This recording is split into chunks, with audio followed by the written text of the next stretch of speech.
우리나라가 오늘부터 태국 방콕에서 일본의 화이트리스트 배제를 막기 위한 막판 외교전을 펼칩니다. 그동안 관망하던 미국이 중재에 나선 것으로 알려졌지만 우리 정부는 여전히 최악의 상황을 대비하고 있는데요. 취재기자와 함께 이 문제 자세히 짚어보겠습니다. 김현우 기자 나와 있습니다.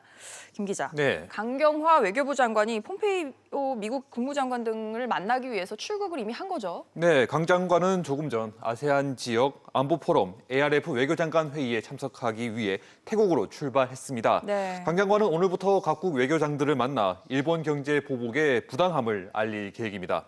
마이크 폼페이오 미 국무장관, 고노다로 일본 외상도 이번 회의에 참석할 예정인데요. 강 장관은 이들과 회담을 조율 중입니다.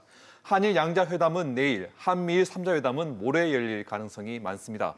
일본이 우리나라를 화이트리스트에서 배제하는 다음 달 2일 전에 열리는 마지막 외교 담판입니다.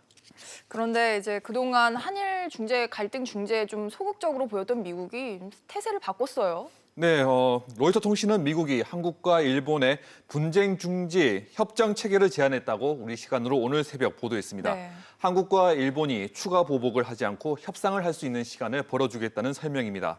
일본이 화이트리스트 배제안을 처리하기 하루 전에 폼페이오 장관이 강경화 장관과 고노 외무상을 만날 것이라고 로이터 통신은 보도했습니다.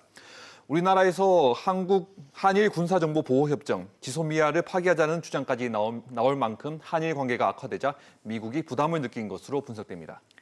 네, 그런데 미국이 이렇게 나온다고 해도 사실 우리 입장에서는 일본의 추가 경제 보복에 대응해야 할 수밖에 없는 상황인데 우리 정부는 어떻게 준비가 되고 있습니까? 네, 일본 수출 규제 대책 민관정 협의회가 오늘 출범했습니다. 네. 홍남기 경제부총리 등 경제수장과 여야 정책위 의장, 경제단체와 노조 관계자가 참석해 일본 수출 규제 상황 보고를 받고 향후 대응 전략 등을 논의했습니다.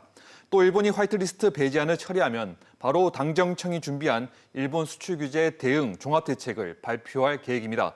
대책에는 부품, 소재, 장비 경쟁력을 강화하기 위한 집중 투자 계획이 포함된 것으로 알려졌습니다. 네, 일본의 수출 규제 소식 전해드렸습니다. 김 기자 잘 들었습니다.